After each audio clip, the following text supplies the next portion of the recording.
Good evening students. आज की class में हम वृत्त के बारे में पढ़ने जा रहे हैं। वृत्त क्या होता है?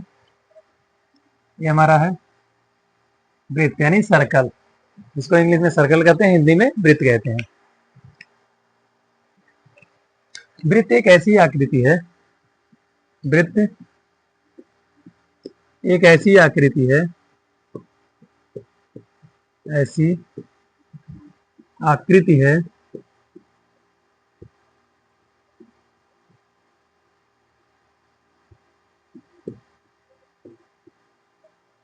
जिसकी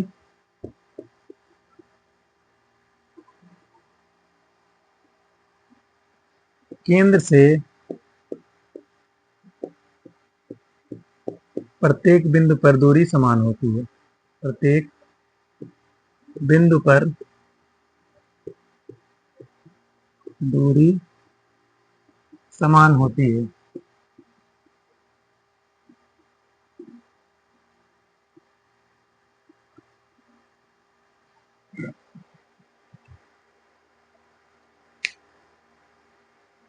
वृत्त एक ऐसी आकृति है जिसमें केंद्र से प्रत्येक बिंदु पर, इसका मतलब चारों तरफ इसकी जो परिधि होगी, दूरी क्या होगी? समान होगी। अगर ये आर है तो यहाँ भी आर होगा, यहाँ भी आर होगा। समान दूरी है, समान दूरी से घुमा के अगर एक वृत्त बन रहा है तो इसका मतलब हमारे क्या है? साइड साइड से परिधि बनेगी। वृत्त में होता क्या क्या है?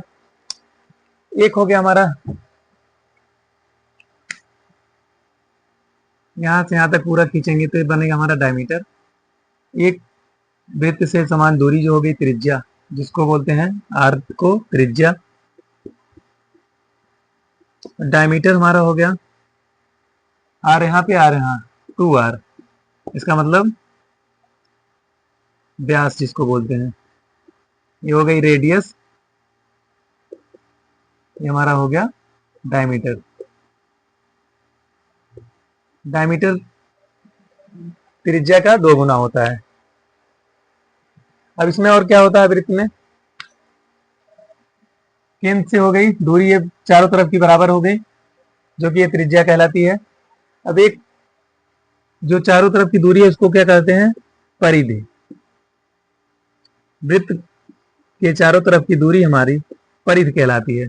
इसको इंग्लिश में सरकमफ्रेंस कहते हैं। सरकमफ्रेंस ये होता हमारा 2πr।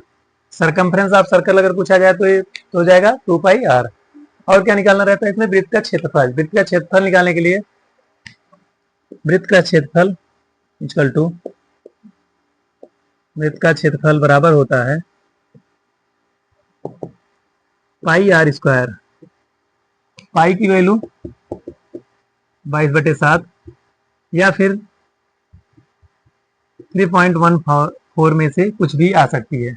ये हमारी जो दूरी दी गई है, वृत्त का क्षेत्रफल हो गया। क्षेत्रफल πr², परिधि अगर पूछ रहा है तो 2πr। वृत्त यहां से मान लीजिए केंद्र से दूरी जो है, इसको केंद्र को मान ले रहे हैं, ओ से आर की दूरी हो गई त्रिज्या, और ए से बी तक की दूरी हमारी हो गई व्यास। वृत्त एक ऐसी आकृति है जिसके केंद्र से प्रत्येक बिंदु पर चारों तरफ दूरी समान होती है, और इसमें क्या होती है? एक त्रिज्या होगी, एक व्यास होगा, और एक परिधि हो जाएगी, इसका क्षेत्रफल निकलेगा।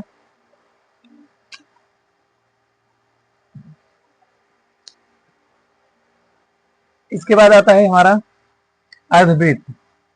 अगर इसी वृत्त को हम आधा कर दें, मतलब ये वृत्त है, अर्धवृत्त दिया जाए, तब कैसे इसका क्षेत्रफल निकलेगा? अर्धवृत्त की परिधि क्या होगी? पहले परिधि देखते हैं फिर क्षेत्रफल। अर्धवृत्त की परिधि,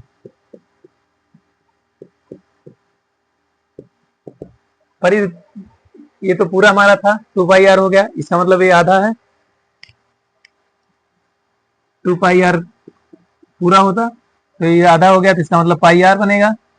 अब πr के बाद यहां से यहां तक ए से बी जो डिस्टेंस हमारी है, ये ओ बी प्लस ये हमारा आर है, ये आर है, ये दोनों मिला के क्या बनेगा? 2r। πr plus 2r। अगर अर्धवृत्त का पूछेगा तो बाहरी माप जितनी होगी उसको उसके बाद 2r और जोड़ देते हैं, मतलब त्रिज्या का 2 गुना और जुड़ जाएगा इसमें। क्षेत्रफल क्या हो जाएगा? क्षेत्रफल इसका बनेगा अर्धवृत्त का, अर्धवृत्त का क्षेत्रफल ये हो जा रहा है πr²/2। पूरे का अगर पूछ रहा है πr², अगर आधा पूछ रहा तो इसको इंग्लिश में बोलते हैं area of semi circle. Area of semi circle ही हो जाएगा, एरिया ऑफ सेमी सर्कल। ये हो गया area of circle, area of circle. Area of circle पूछेगा तो πr², अगर area of semi circle πr²/2। Next देखते हैं चाप क्या होता है, आगे बढ़ते हैं।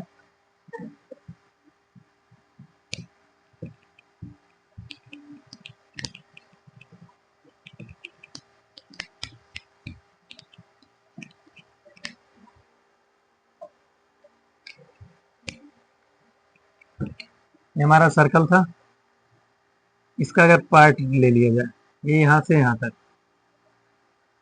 ए बी, ये बनेगा हमारा arc A B. A R हो जाएगी, ए आर हो जाएगी त्रिज्या। चाप इंग्लिश में आर्क बोलते हैं। चाप क्या होता है? वृत्त के किसी हिस्से को चाप कहते हैं। वृत्त के किसी हिस्से को, किसी हिस्से को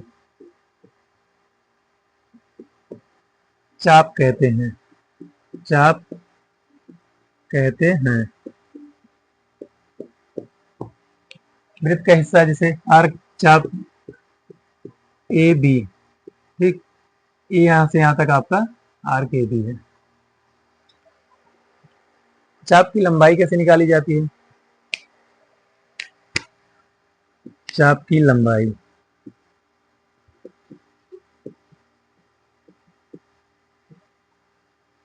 चाप की लंबाई, इससे पूरा वृत्त था, वृत्त का एक खंड है, मतलब छोटा सा एक भाग जो चाप कहलाता है। अब इसकी लंबाई निकालने के लिए 2πr 2πr θ/360, 360 डिग्री जो एंगल होगा, इसको और भी लिख सकते हैं θ/2πr हमारी होती है परिधि, θ/360 डिग्री इंटू परिधि, जो वृत्त की परिधि होगी। तो ये थीटा एंगल यहाँ पे दिया जाएगा, जो कोण हमारा बनता है उसी θ/360 इंटू परिधि कर देते हैं, तब जाके हमारा चाप निकलेगा। एंगल यहाँ थीटा लिख दे रहे हैं, यहाँ थीटा मान के हम लगाए हैं, थीटा ही रहेगा। इसको इंग्लिश में बोलेंगे लेंथ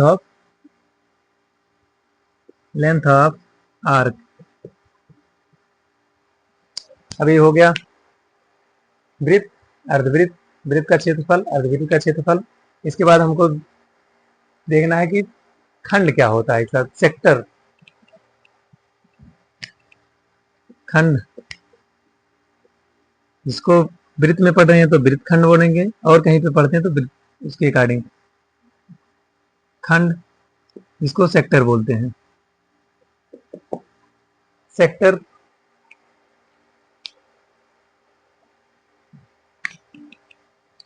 कि जो बीच का भाग दिया जाए, वृत्त की दोनों त्रिज्याओं तथा दोनों त्रिज्याओं तथा चाप के बीच का क्षेत्र, चाप के बीच का भाग सेक्टर यानी वृत्तखंड कहलाता है, वृत्तखंड कहलाता है। ये हमारा चाप है, ये दोनों त्रिज्या है, दोनों त्रिज्या के बीच की जो दूरी है वो हमारा सेक्टर कहलाता है। खंड का क्षेत्रफल, वृत्तखंड का क्षेत्रफल क्या होता है, इसका भी क्षेत्रफल निकालने का फार्मूला देखते हैं। वृत्तखंड का क्षेत्रफल, वृत्तखंड का क्षेत्रफल बराबर, अब जैसे वृत्त का निकाले थे तो पूरे का निकल रहा था, अब क्या करना है, आधे का निकल रहा, pi r theta upon pi r theta by 360, ये हमारा वृत्तखंड का क्षेत्रफल निकलेगा इससे।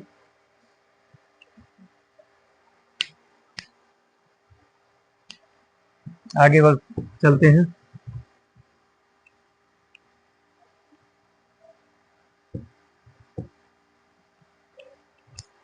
अब देखते हैं वृत्त कितने प्रकार का होता है हमारा।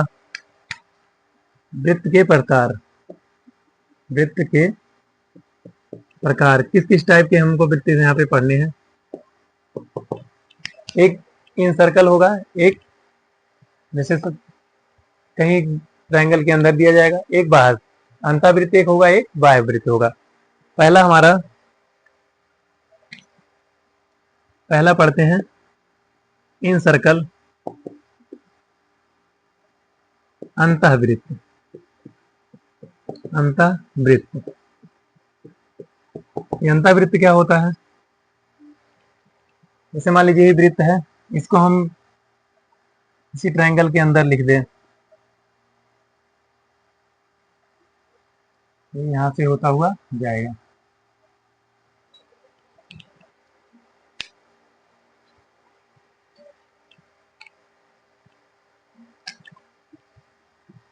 एक पॉइंट यहाँ, एक वहां, एक यहाँ। कोई अगर त्रिभुज दिया जाएगा, त्रिभुज की तीनों भुजाओं को स्पर्श करते हुए जो वृत्त बनेगा वो हमारा अंतःवृत्त कहलाता है। त्रिभुज की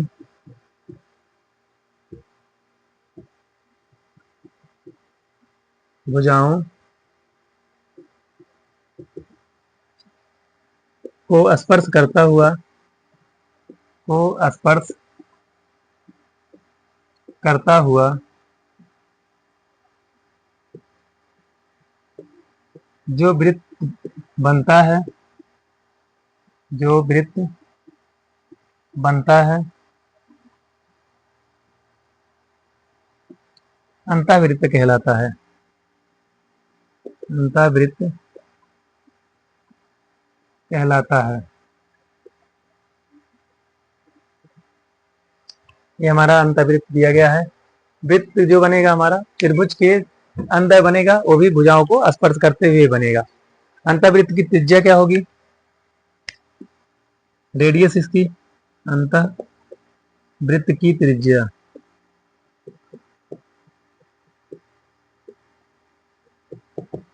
अंतःवृत्त की त्रिज्या निकालना है त्रिभुज का क्षेत्रफल और त्रिभुज का क्षेत्रफल बटे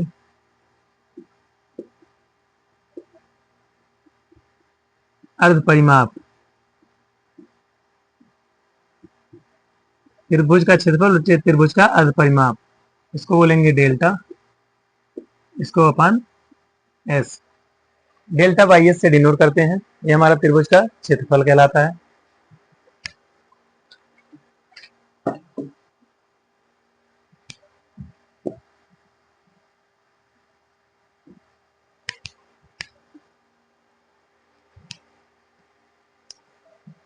एक अंतःवृत्त है, एक है बाह्य वृत्त, जिसको हम सरकम सर्कल बोलते हैं, सरकम सर्कल। अंतःवृत्त था ये बाह्य वृत्त, बाह्य वृत्त। अंतःवृत्त हमारा बना था त्रिभुज की भुजाओं को स्पर्श करते हुए बना था। अब जो बाह्य वृत्त बनेगा, इसके कोनों को स्पर्श करता हुआ एक वृत्त बनेगा।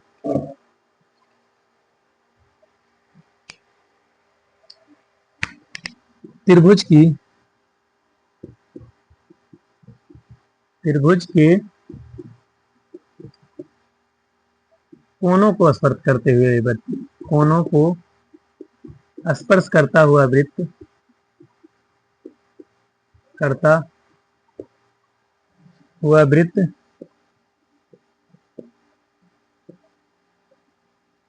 बाह्य वृत्त होता है, बाह्य वृत्त होता है। जैसे बाह्यवृत्त हमारा एक त्रिभुज है, इसके कोनों को स्पर्श करता हुआ बनेगा। तो तीनों कोनों को स्पर्श करेगा, ए बी सी मान लेते हैं। यहाँ पे स्पर्श कर रहा है, यहाँ पे स्पर्श करेगा और यहाँ पे। अब इसमें त्रिज्या निकालने के लिए क्या करेंगे? बाह्यवृत्त की त्रिज्या, बाह्यवृत्त की त्रिज्या, वृत्त की त्रिज्या, बाह्यवृत्त की त्रिज्या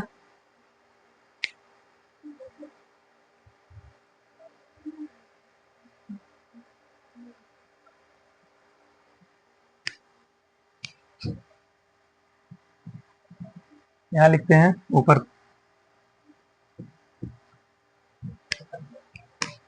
बाह्यवृत्त की त्रिज्या, वृत्त की त्रिज्या। अंतःवृत्त की त्रिज्या क्या होता था? डेल्टा अपॉन एस, त्रिभुज का क्षेत्रफल बटे परिमाप। और इसमें क्या होगा? ए बी सी अपान त्रिभुज का क्षेत्रफल इंटू 4 डेल्टा, या 4 डेल्टा डायरेक्ट लिख लें। A B C upon 4 into क्षेत्रफल, भुजाओं का गुणनफल बटे 4 गुणे क्षेत्रफल। ये हमारा हो जाएगा बाह्यवृत्त की त्रिज्या। एक बार इसको देख लेते हैं। बाह्यवृत्त की त्रिज्या एबीसी अपान 4 डेल्टा, अंतःवृत्त की त्रिज्या त्रिभुज का क्षेत्रफल बटे अर्ध परिमाप, और त्रिभुज के कोणों को स्पर्श करते हुए बाह्यवृत्त जाएगा, त्रिभुज के अंतर कोणों को, त्रिभुज के भुजाओं को स्पर्श करता हुआ अंतःवृत्त हमारा गुजरता है। एक बार फिर से देखते हैं, जितना पढ़े हैं दोबारा रिवाइज करते हैं। पहला क्या पॉइंट हम पढ़े थे? वृत्त। वृत्त क्या होता है? वृत्त ऐसी ज्यामितीय आकृति है या ऐसी आकृति है जिसकी केंद्र से चारों तरफ दूरियां समान होती हैं। किसी भी दिशा में हम जाएं तो हमारा जो चारों तरफ की दूरी, जैसे केंद्र हो गया, तो केंद्र से कहीं भी हम जाएं, इधर जाएं या इधर जाएं, इधर जाएं, किसी साइड जाते हैं, सेंटर अगर वो लिए हैं, तो इससे चारों तरफ की दूरियां बराबर होनी चाहिए। ये हमारा वृत्त होता है। वृत्त की परिधि क्या होती है? परिधि मतलब चारों तरफ से इसकी माप। वृत्त की परिधि 2 पाई आर होती है। वृत्त की परिधि हो गई 2 पाई आर। उसके बाद वृत्त का क्षेत्रफल निकालना है। वृत्त का क्षेत्रफल पाई आर स्क्वायर। इसके बाद अर्धवृत्त आता है। अर्धवृत्त की परिधि पाई आर प्लस 2r, मतलब पाई आर आधे वृत्त का क्षेत्रफल परिधि निकालेंगे, उसके बाद उसमें त्रिज्या को जोड़ देंगे। अर्धवृत्त का क्षेत्रफल पाई आर स्क्वायर बाई 2। चाप, वृत्त के किसी हिस्से को हम चाप बोलते हैं। जैसे चाप हमारा ऊपर कहीं से खंड ले लें, चाप कहलाएगा। चाप का मान निकालेंगे, मतलब चाप की लंबाई 2 पाई आर थीटा अपान 360, मतलब परिधि गुणे थीटा बाई 360 डिग्री हमारा चाप होता है। और सेक्टर एक होता है। और वृत्त कितने प्रकार से बनता है? एक इन सर्कल वृत्त, एक वाय सर्कल वृत्त, मतलब एक त्रिभुज के अंदर बनेगा, एक त्रिभुज के बाहर बनेगा। अंदर बन रहा है तो अंतःवृत्त, बाहर बन रहा है तो बाह्यवृत्त। अंतःवृत्त की त्रिज्या निकालने के लिए त्रिभुज का क्षेत्रफल अपान अर्ध परिमाप डेल्टा बाई एस। बाह्यवृत्त की त्रिज्या निकालने के लिए एबीसी अपान 4 डेल्टा, मतलब त्रिभुज की भुजाओं का गुणन बटे 4 इंटू त्रिभुज का क्षेत्रफल। इस प्रकार आज की क्लास इसी पे समाप्त करते हैं। मिलेंगे अगली वीडियो में अगली क्लास के लिए। तब तक के लिए धन्यवाद।